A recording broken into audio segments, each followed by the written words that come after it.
Boom, how's it going, everybody? It's your boy Deshaun, otherwise known as King Julian's favorite lemur, but you guys can just call me Zabu. Welcome back to the podcast. Hey, it's been a minute since You really like that name?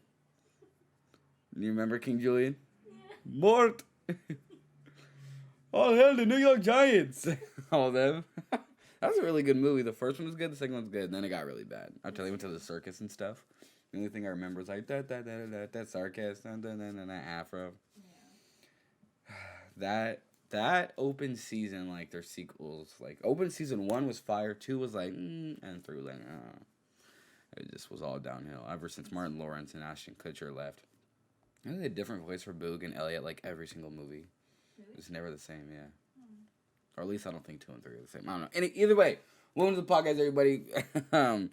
It's been a hot minute since the last podcast. Let's get into it. We got a couple good things for you guys, as you guys usually know. If you'd like to skip to a particular part of the podcast, the show notes are going to be down below in the description. But I welcomely invite you. I invitingly welcome you. Is that even a phrase you should say? Whatever. I welcome you to watch the whole thing. Let's get it. First and foremost, I thought I'd open up the podcast by doing 15 of these pick one questions. I did a video on this one day. I'll go to random page, this page right here. And we're just going to start up on here, I suppose. Let's get it. A vase or a basket? That's kind of a random thing to ask. I guess I'd rather have a basket. I don't really do flowers like that. I'm not really like a flower guy, so I guess probably a basket. Especially since you can put like laundry in there and like other random things. But I'm definitely not going to want just a vase. That seems a lot less useful. Iron your clothes or leave wrinkled? I mean, like, if I had to choose one or the other, like, if I had to always iron my clothes or always have them wrinkled, obviously I'd always have them ironed. Why would anybody want their clothes always wrinkled? I mean, like, I never iron my clothes because I never really feel like I have time. It's always like, whatever, but I don't know. Centipede or a beetle? I think centipedes are cooler, but beetles are less scary sometimes. No, centipedes are always worse. They're always so gross. Yeah. All them little legs and stuff. Ugh, they're so gross. Moonlight or nightlight? I would rather prefer the moonlight over having like this tiny little light. I used to have a night light. Shout out to anybody who had a night light. That was the way, but I usually either prefer the light if I'm not like if my room's completely dark and like my window, like my blinds are closed or whatever. I'd rather have on the TV light or have on the hallway light. For some reason, when you have your hallway light on, you just feel better. I don't know. It's like that was just a new thing. It's like way better than a night light just having your hallway light on. So that's always good. Live stream or viral? What? What? That doesn't really make sense. I guess would I rather live stream? Maybe, is it like, would I rather be famous for live streaming or famous for going viral, like making a viral video? I'd rather live stream than try to make viral videos, because I feel like that's always like catching lightning in a bottle. Like, you always just have to like just randomly hit. The best people who are good at making like original good ideas are like RDC World. Every single skit they do is fire. So I would say they're probably the best at that. Victorious or prosperous? I'd prefer to be both. Or would I rather win or like become really wealthy off of something? Well, you can't really get wealthy off of losing. Or I guess it's like if you were like a boxer and you like either you could win the fight and be like, oh my god, he won the fight, or you could like bet a bunch of money on yourself, lose on purpose. Everyone's like, oh, you're a terrible boxer, but you got super rich. I'd rather be victorious because you can make money off of that.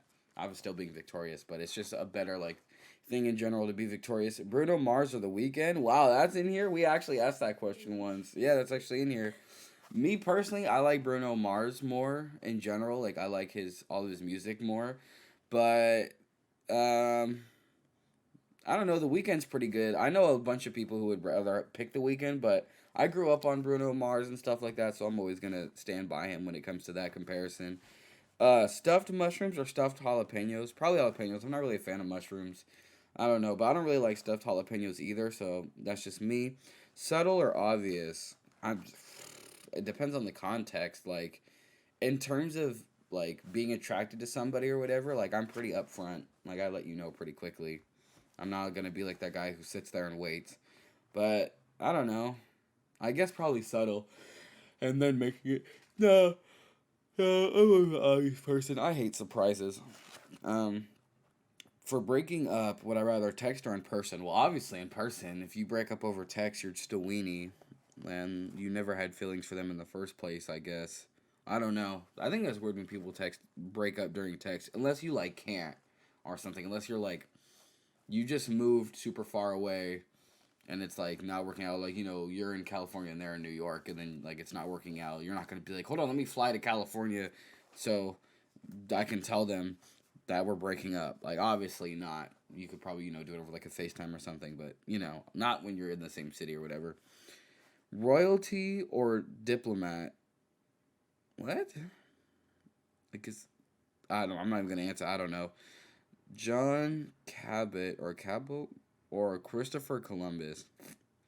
I don't know who either of them are. I know Christopher Columbus, but I'm not gonna give him any credit for anything he did. Violin or a harp? I like the sound of violin more. I think I'd rather play a violin, but the harp can be low key fire if you know how to really like do it good. Imagine Dragons or Cage the Elephant? Probably Imagine Dragons. I don't know any Cage the Elephant songs, but I do know that Radioactive was fire when it came out, and everybody loved that song. Don't even act like you didn't. Sand Tarts or Madeleines? Madeleines will always be goated. I don't care what anybody says. They will always be goated to me, so easily Madeleines. So that was 15 pick one questions, even though I skipped two of them or whatever. Now let's get into some other topics. Let's talk about OnlyFans banning sexual and explicit content. Now, I don't know if this bans like lingerie or like underwear and like bra pictures or whatever, people who model like that. I don't think it'll ban that because I mean you can do that on Instagram and stuff like that and still technically modeling. So I don't think they'll do that. If they do, that's really stupid, but they're going to lose a ridiculous amount of money, a ridiculous amount of like I don't know, subscriber customers, I guess, customers and content creators. Because let's keep it a buck, nobody knew what OnlyFans was until people started posting naked and stuff like that. And the fact that like you could watch inappropriate content for free on other sites, like sexual and explicit content, and people were still going on there to like pay for them and like use your stream service for that. You're basically like committing business suicide unless they plan on launching another app where you could do that. But at that point, it's like, are people even going to want to switch over because you canceled it, So I don't know. I think it's kind of a dumb business decision, but I guess morally, I guess it's fine. But you could also argue that people who are confident enough in their body view it as an art, or a lot of people view the body as an art form. Like, I think it's so beautiful how a body's built. Or there are also people who are creepy and try to act like they think that, but really they just want to see people naked. So you could also argue that's still art, but whatever. I guess if at its core, that's they wanted to start up their business for people who like painters and like musicians and stuff like that, and they didn't want any of the sexual content on there. I guess it makes sense, but I don't know. I think it's still a little like it's still a really bad decision. They might as well have just accepted it and moved on. Then I also want to talk about recently I watched like Michael Jackson's full interview with Oprah, and like hearing him talk about everything and whatnot, and then also watching all the documentaries against him, hearing both sides. Obviously, he's my favorite artist, so I am pretty biased, leaning more towards supporting him. But I was thinking like a point that I don't think anybody really talks about. Michael Jackson was black. Like we all know Michael Jackson was black. And we all know the history of racism in this country and like, obviously like slavery and discrimination that still goes on today. Michael Jackson is probably one of, if not the most famous people to ever exist, let alone being a black man who is the most famous, who didn't have a childhood, who would, he was saying he would cry a lot and stuff like that. And I really believed everything he was saying was genuine and like I really felt it. So to be black and that successful, I feel like no matter what, like there are going to be so many people trying to tear you down or start controversy or affect your success or try to get you like canceled. I guess like Michael Jackson was one of the first people to try to get canceled in a way, but like I feel like he's like on the opposite side of the spectrum where it's like people who are like if you were having like a line graph or something that was like how much controversy or how much like how much controversy is going to surround a famous black person. Like Michael Jackson is like the number one guy. Like he's always been black, and he's been black through like the 70s, 80s, nine. Well, okay, I mean he's always been a black man, but you know he had that skin condition and whatnot. But basically, if a black man was to get that ridiculously successful in that time period, of course there's going to be a bunch of controversy and all that stuff.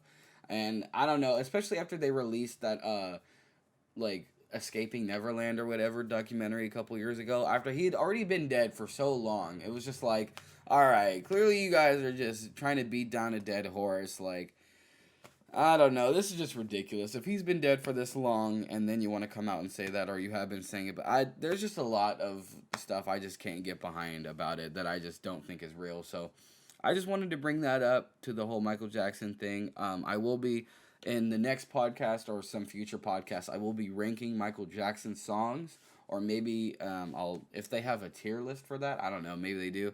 I will be doing them. So. We'll be giving Michael Jackson his due diligence one day.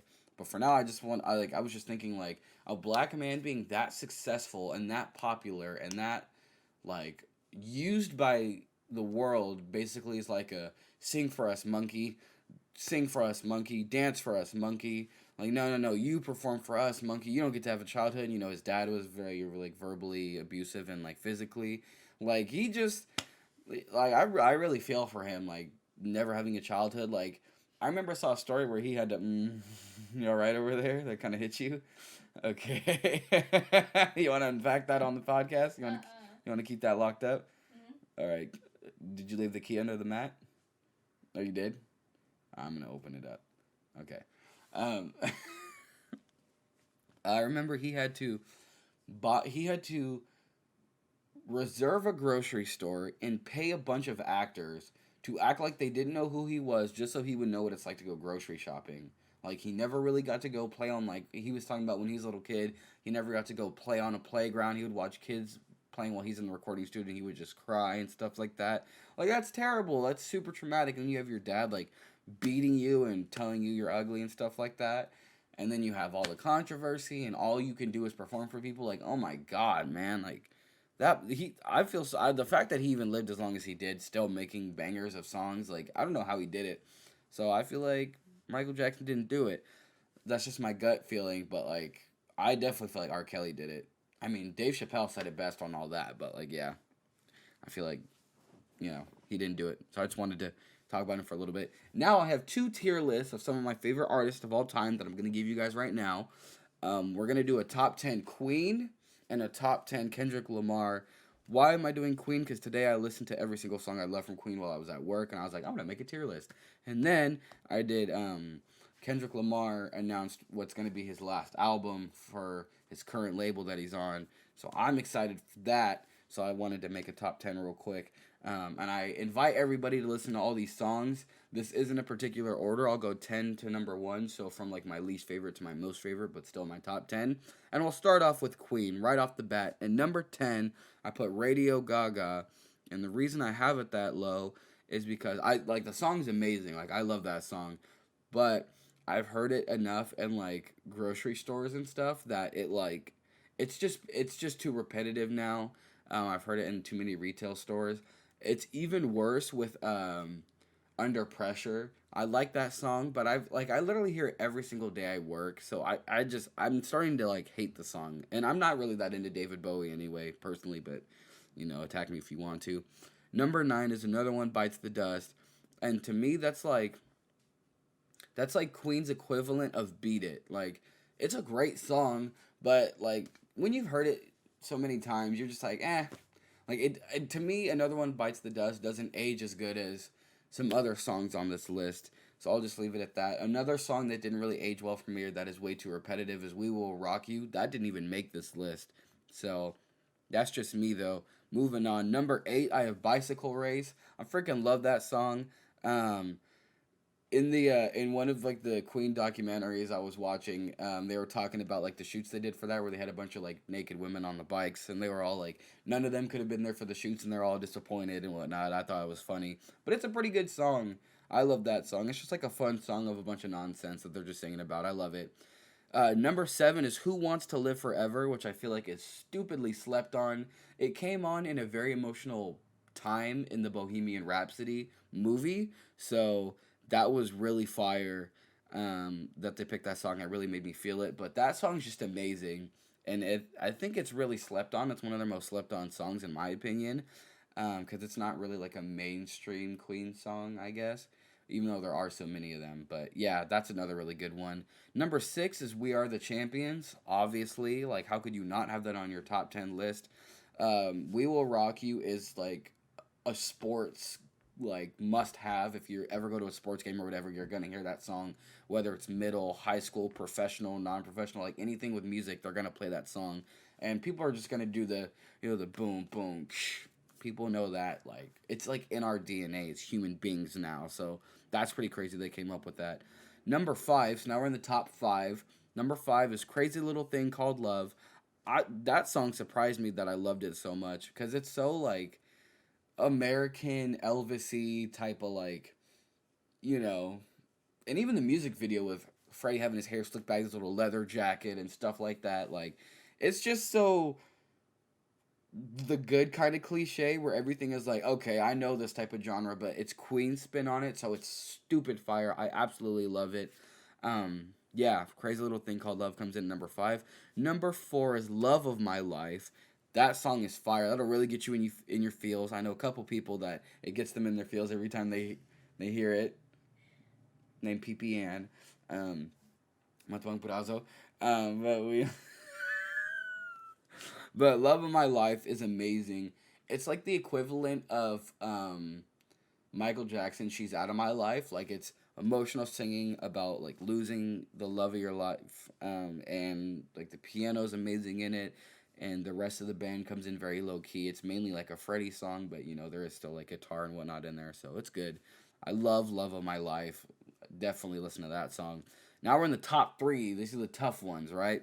So number 3 is Somebody to Love, because having like a gospel song in like from a rock band is just like, that just shows how like everywhere they are. I mean, we already know Queen does like rock, and then they have like splashes of opera and gospel, and like another one, Bites the Dust, is very like black, like it's a very like, sounds like a very black rock type of song, and stuff like they're just fire. Like, their variety is crazy. So Somebody to Love is a really good one.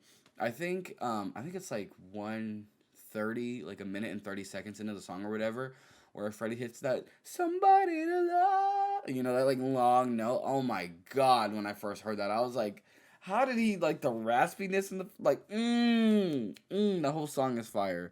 I feel like black people love that song because it just reminds you of being in church. So Somebody to Love is fire. Number 2 is Bohemian Rhapsody, and I know it's a lot of people's favorite song from Queen, and that's a lot of people say that's the best song ever made, like music point blank period. Bohemian Rhapsody is the best one.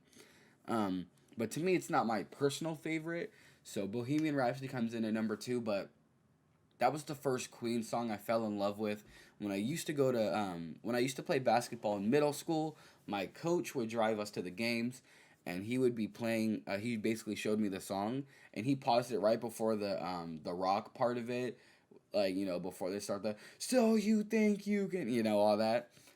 He would pause the song and be like, "Look, I have a rule in this car.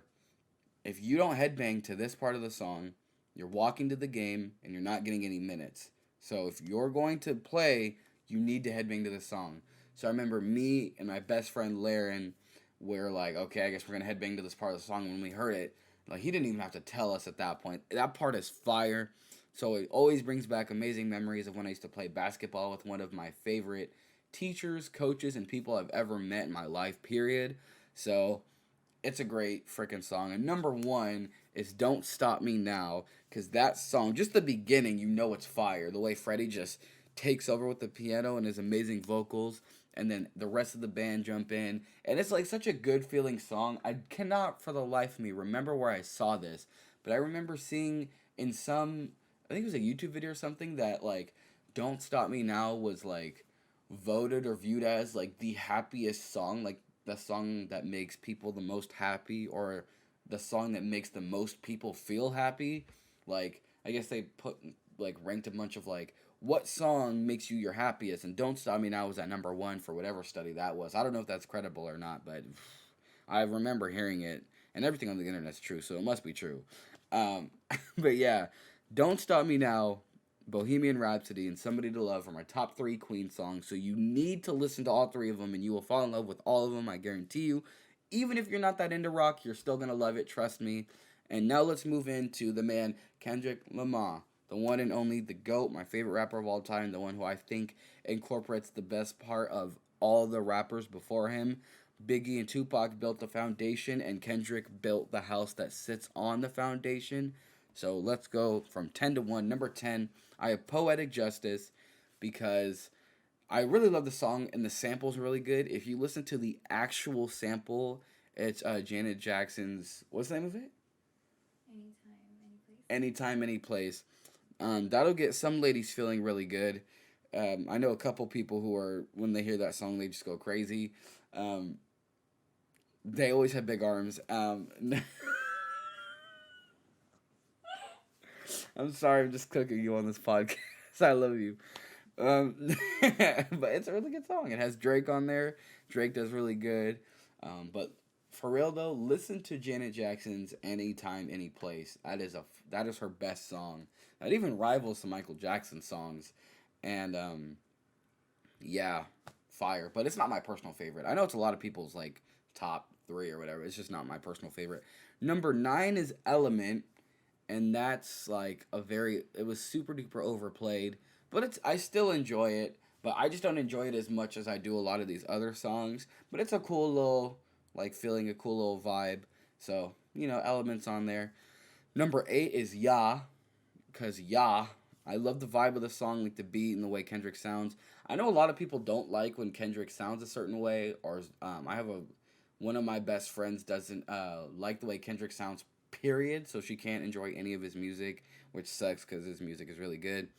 But yeah, it's kind of like a slept on song, I feel like. It's obviously off the album Damn, the best album I've ever heard in my life. So it's a sleeper, so check that one out. Number 7, we have Now or Never, and of course the song is on the top 10. If anybody has played 2K 16, was it 16? I think it was. I don't know. It was 16 or maybe 17. I don't know. It was on some 2K, and it was fire. But the song is also fire in general. I absolutely love that song. That was one of the first Kendrick songs I remember hearing. It's amazing. It's just, I don't have anything else to say. It's just really good. You should go check it out. Number 6 is Compton, which I feel like is a super slept on Kendrick Lamar song as well, because it has him and Dre. So I'm like, how is that slept on? What? But I don't know. I haven't heard that anyone else ever play it outside of myself or people who were like going through his album. So I think Compton's a super slept on song. You should definitely listen to it. But now we're in the top 5, and I'm sure you guys have heard about all these songs except for number 4 probably, and maybe number 1.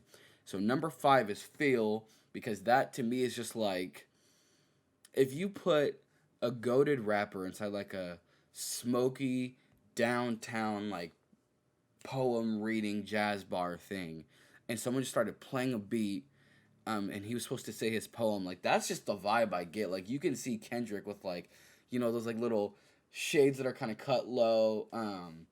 I feel like Dr. Doofenshmirtz's daughter would be there watching it.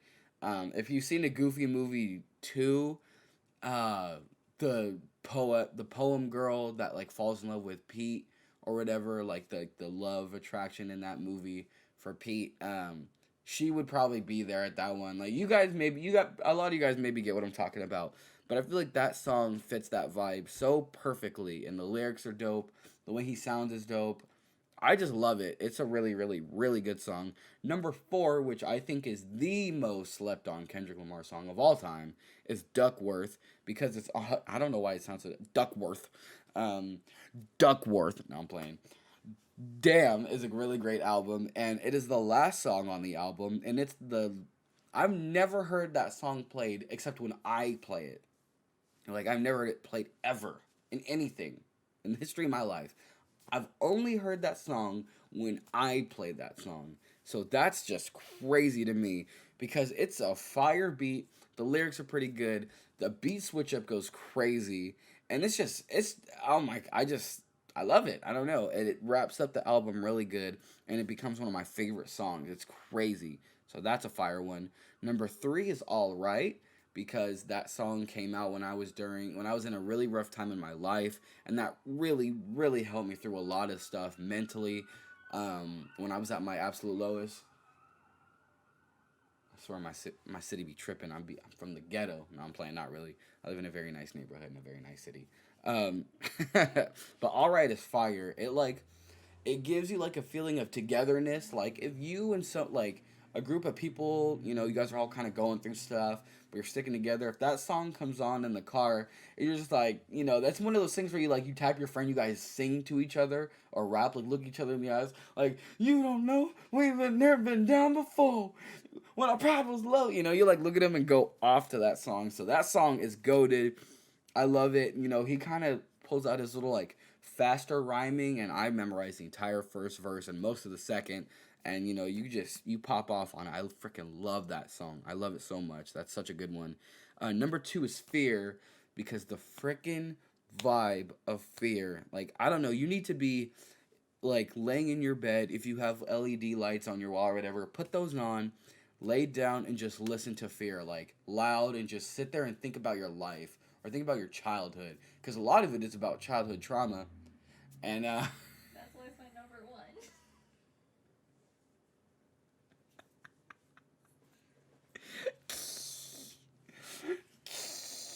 Fear was your number 1. Mm-hmm. And that's why, because you relate to it. Well, I know, but like, wow, I forgot that was your number 1. But yeah, your number 2 is my number 1, right? I think so. It is. One is Fear. I know, but your number 2 is what my number 1 is. Oh, I don't think. See it. Oh, okay. You already know what my favorite. You don't know what my favorite one is. Whatever. Oh, mine is. No, no, We it's almost not. have the same list, though. No, we It's don't. pretty No, we similar. don't. I don't even hear it. Anyway. Except. I'm Luke Compton. Just kidding. I love you. Anyway, yeah, Fear is amazing. Listen to the song. Number 1, the best Kendrick. The first time I heard this song, I knew it was the best song I've ever heard from him. The way the beat just comes on, "Sing About Me, I'm Dying," is the greatest Kendrick Lamar song ever because the beat gives me the same vibes that Feel does.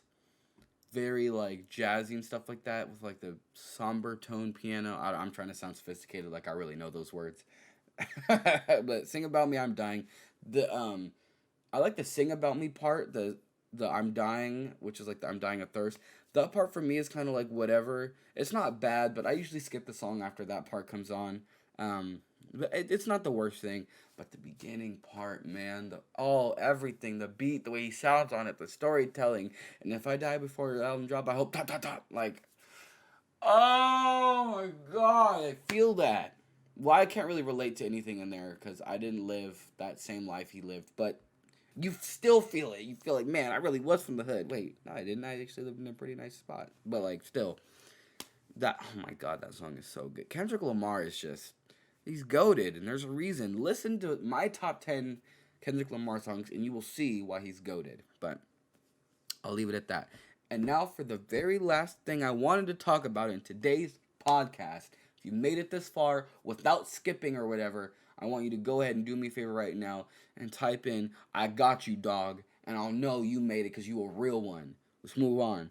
I wanted to talk about clearing your mind and being comfortable alone and with your own thoughts, because that is something I feel is ridiculously important and also ridiculously hard for a lot of people.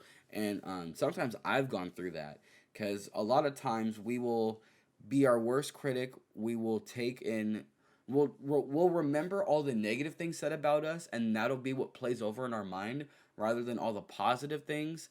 And I feel like once you become comfortable with yourself and you can like be alone in your own thoughts, I feel like that's when you can make yourself your biggest fan and your biggest supporter.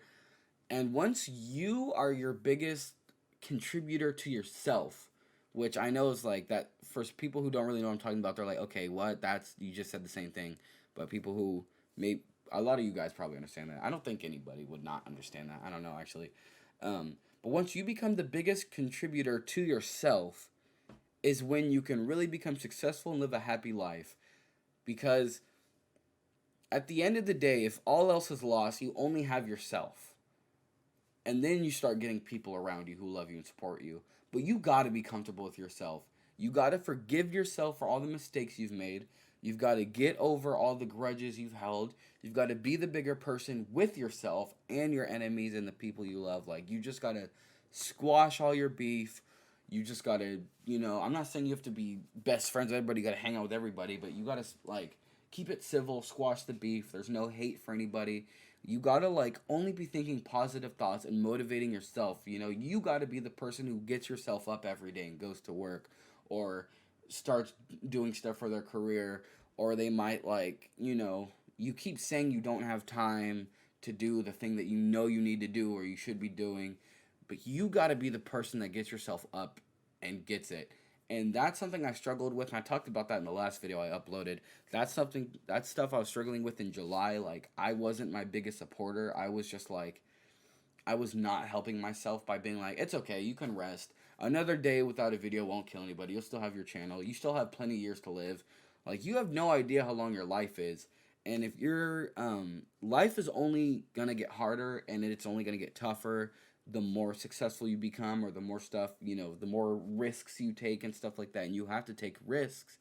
But if you can, at your core, be a self-sufficient person where you can make yourself happy, you can sit alone in a room and think about your thoughts and be proud of what you've done and learn from what you've learned and the mistakes you've made, and you can push out the negativity and only be happy when you're on your own, that's when I feel like you're really going to start to find the right people for you. Because rather than them having to spend so much of their own self, helping you get your own confidence back, and then they won't be able to focus on the friendship, they'll feel like they're helping you and not getting anything in return, that's when, they'll be able to focus on themselves and you can help them get there themselves, and then, you can enjoy each other's company more and be happier. And, in my personal opinion, everybody has a talent and a God-given gift at something. There's something. Whatever you love doing to relax, or whatever you're truly passionate about, there's money in everything. You can make a living career out of anything. And once you become your number one person, you yourself are the best thing you have, and you believe in your dream and you're ready to work hard and you can push yourself, there is nothing that stops you at that point. Nothing will get to you.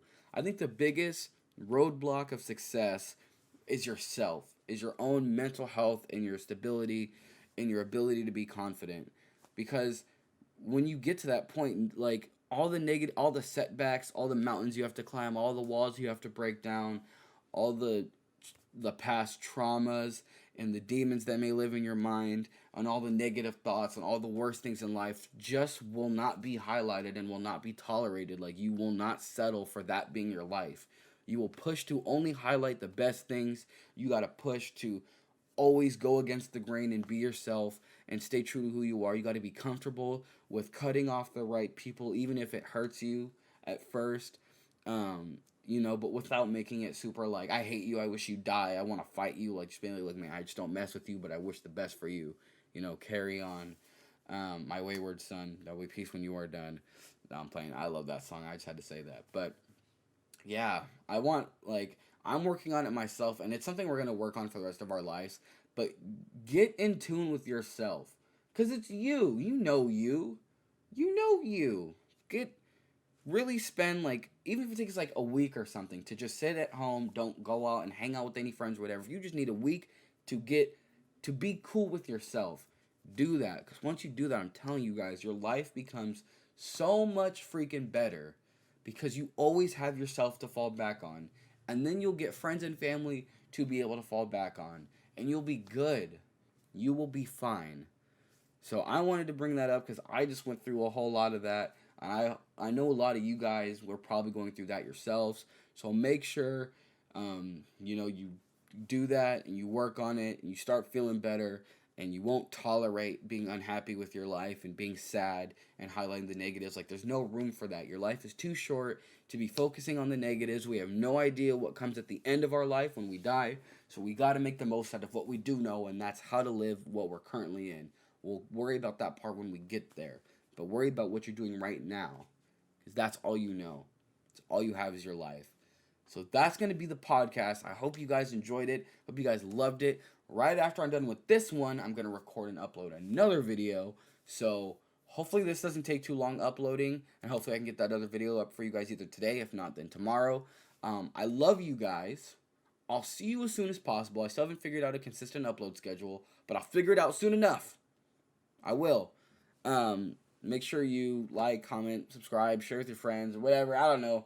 I even get happy when you guys send me little clips of you like watching it in your room, on your TV, or on your phone. I'm like, oh my god, that's me, and they're watching me. Oh my god, I love that. So I don't know. I love you guys. I'll see you guys in the next video. See you later. Bye.